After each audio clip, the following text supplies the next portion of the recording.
आप सभी का स्वागत है बैंकिंग गुरु के चैनल में। और अगर ये जानकारी आपको महत्वपूर्ण लगती है और ऐसी कई महत्वपूर्ण जानकारी को आप बिना रुके जानना चाहते हैं तो आपसे निवेदन है कि कृपया करके मेरे इस चैनल को सब्सक्राइब करें। तो चलिए आज जानते हैं सेविंग अकाउंट में कितना पैसा रख सकते हैं, आरबीआई की क्या गाइडलाइंस है और कितने लिमिट तक आपको सेविंग अकाउंट में पैसा रखना चाहिए। तो चलिए जानते हैं सेविंग अकाउंट में कितना पैसा रख सकते हैं। जानिए आरबीआई का यह नियम, नहीं तो पकड़ लेगा इनकम टैक्स विभाग।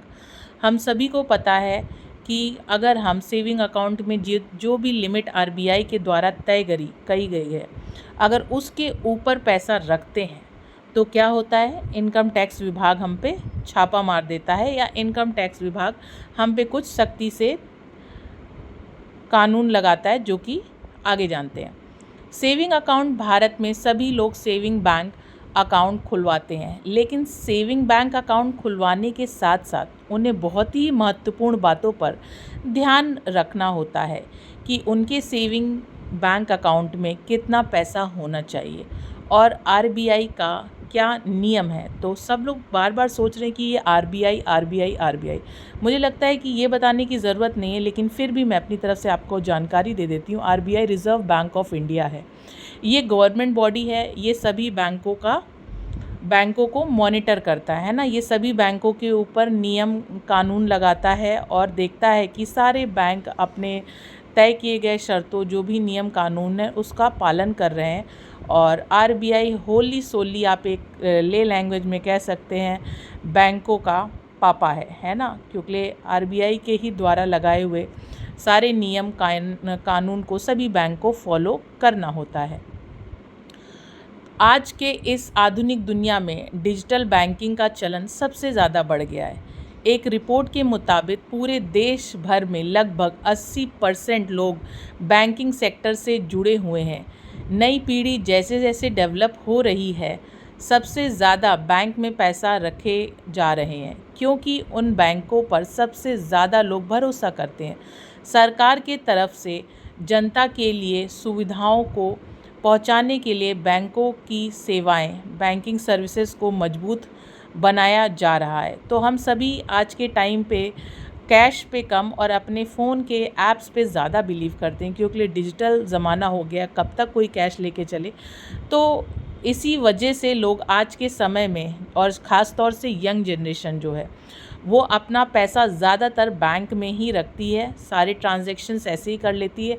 कैश की रिक्वायरमेंट बहुत ही कम आज के समय में पड़ रही, क्योंकि आज के समय में हर जगह हर कोई स्कैनर ज़रूर लेके अपना बिज़नेस करता है, चाहे वो फल वाला हो, ठेला वाला हो, पान की दुकान वाला, कोई भी व्यापारी, सब कोई स्कैनर रखता है। तो डिजिटल हो रहा है अपना इंडिया, और हम लोग भी उसी के साथ ढल रहे हैं। अगर आप सेविंग बैंक अकाउंट खुलवाते हैं तो इनकम टैक्स में आपका पैसा सिर्फ सुरक्षित ही नहीं रहता, बल्कि आपकी जो पैसे ज़मा हैं उस पैसों पर भी मिलेगा आपको ब्याज। कई बार लोग अपनी लाखों की बचत सेविंग अकाउंट में डाल देते हैं। ऐसे में आपको पता होना चाहिए कि आप सेविंग अकाउंट में कितना पैसा रख सकते हैं। आइए जानते हैं आरबीआई का क्या है ये नियम, है ना। तो हम सभी को, कुछ लोगों को पता होता है, कुछ लोगों को पता नहीं होता है। कई लोग लिमिट को जानते हैं, कई लोग लिमिट को जानते ही नहीं कि सेविंग अकाउंट की एक लिमिट है, उस लिमिट तक ही हम पैसा उस अकाउंट में रख सकते हैं, और जब लिमिट पार होती है तो उसके परिणाम भी हमें भुगतने पड़ते हैं। तो वही लिमिट को समझते हैं इस आर्टिकल के माध्यम से। सेविंग अकाउंट में कितना पैसा रख सकते हैं, सेविंग अकाउंट में कितना पैसा रखना चाहिए, ये हमें ज़रूर पता होना चाहिए, वरना होगा क्या, क्योंकि हमें तो इसका आइडिया नहीं होता और हम पैसा बढ़ाते जाते हैं, फिर हमारे साथ कानूनी दावपेच होने लगते हैं। तो वही लिमिट को मैं आपको बताती हूँ, इस वीडियो को अंत तक देखिए। भारत में हर कोई सेविंग अकाउंट खुलवा लेते हैं, उन्हें सेविंग अकाउंट में कितना पैसा रखना चाहिए उन्हें पता ही नहीं होता है। बता दें कि सेविंग अकाउंट को लेकर ऐसा कोई लिमिट तय ही नहीं किया गया है। आप जितना चाहें उतना पैसा सेविंग अकाउंट में रख सकते हैं, लेकिन आपको इतना पता होना चाहिए कि आपके बैंक अकाउंट में जमा रकम इनकम टैक्स के दायरे में नहीं आनी चाहिए। हाँ, ये सबसे महत्वपूर्ण बात है। कोई पहली बात तो लिमिट नहीं है, और जो लिमिट है उसके तहत अगर आप कितना भी पैसा रख रहे हैं और अगर जो भी आरबीआई ने तय किया उसके ऊपर आप रखते हैं तो आप क्या कर सकते हैं, आप किसके दायरे में आएंगे, आप इनकम टैक्स के दायरे में आ जाते हैं। तो इनकम टैक्स के दायरे में ना आए उसके लिए ये चीज़ें कुछ आपको ध्यान में रखनी होगी। जैसे कि सेविंग अकाउंट में पैसे रखते हैं तो इसकी अधिकारी जानकारी इनकम टैक्स डिपार्टमेंट को देना होगा। इसके साथ ही कमाई का स्रोत इनकम टैक्स डिपार्टमेंट को बताना होगा। अगर आप एक वित्तीय वर्ष में 10 लाख रुपए से अधिक अकाउंट में जमा करते हैं तो इसकी जानकारी central bank of director tax को देना होगा। इसके साथ साथ यह लिमिट एफडी में cash deposit, bond, mutual fund और शेयर में पर भी निवेश करने पर लागू होती है। तो जो लोग ये सोच रहे हैं कि चलो 10 लाख रुपए से कम हम अपने बैंक अकाउंट में रख के इनकम टैक्स की नज़रों से बच सकते हैं, तो बिल्कुल भी नहीं ऐसा होगा। आपकी तो वो लिमिट है कि एक साल में 10 लाख रुपए से ज़्यादा आपके सेविंग अकाउंट में नहीं होने चाहिए। और ये सिर्फ बैंक को लेके नहीं है, ये आप जो अपना म्यूचुअल फंड, शेयर मार्केट कहीं पे भी इन्वेस्ट करते हैं इन सब पे लागू होता है, क्योंकि इनकम टैक्स की नज़र सब पे रहती है और वो हमारे पैन कार्ड और केवाईसी से ही पता चल जाता है। अगर आप अपने खाते में 10 लाख रुपए से अधिक पैसा रखे हैं तो इनकम टैक्स डिपार्टमेंट आपसे पूरी रिपोर्ट मांगेगा। अगर वह आपके दिए गए जवाब से संतुष्ट हो जाते हैं तो वह जांच भी, अगर यहाँ पे संतुष्ट नहीं होते तब जाके वो जांच करा सकते हैं।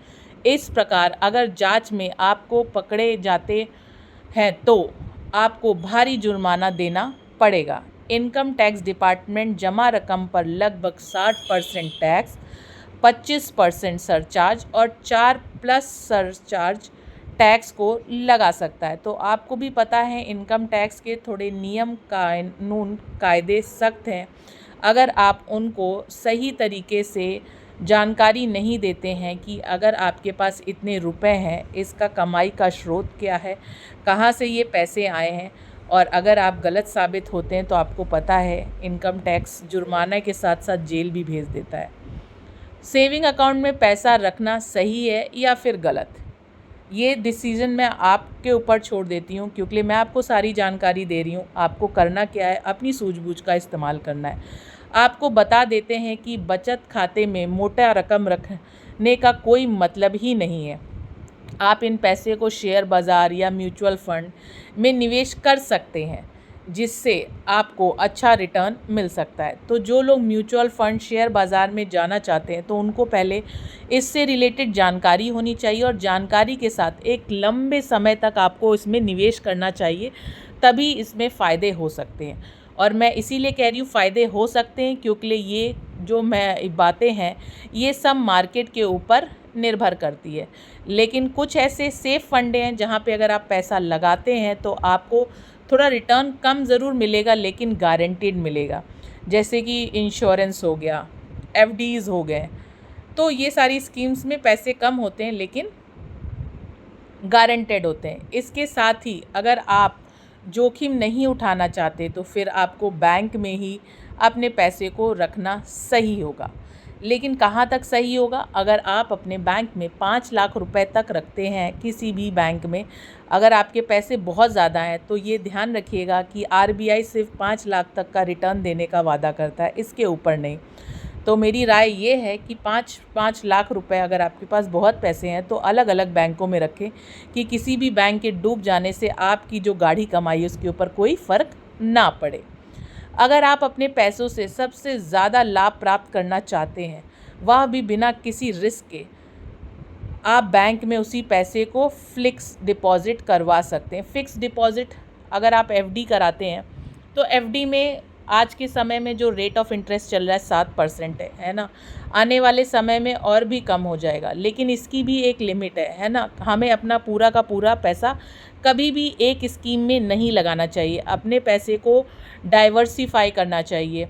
हम कुछ पैसे अपना एफडी में निवेश कर सकते हैं, कुछ पैसे हम गवर्नमेंट स्कीम में निवेश कर सकते हैं, कुछ पैसे हम म्यूचुअल फंड और शेयर में निवेश कर सकते हैं, लेकिन पूरी जानकारी के तहत ही हम निवेश करें।